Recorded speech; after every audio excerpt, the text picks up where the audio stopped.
చేసింది ఇటువైపున గ్రద్ద కాస్త ఎగిరి ఇటు తిరిగింది. తిరిగి పామును చంపుకు తింటుంది కదా, ఆ బాధ తట్టుకోలేక ఆ పాము విషం కక్కేసింది.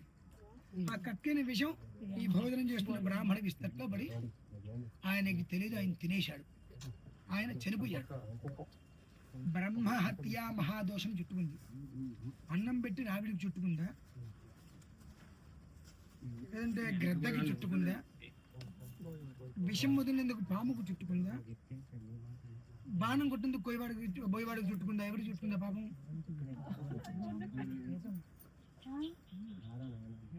ఎవరికి చుట్టుకుంటుందా పాపం?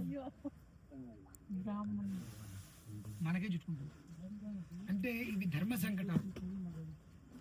ఎవరైతే ఫలానా దానికి ఈ దోషం వస్తుంది అని చెప్తారో చెప్పిన వ్యక్తికి ఆ పాపం వస్తుంది.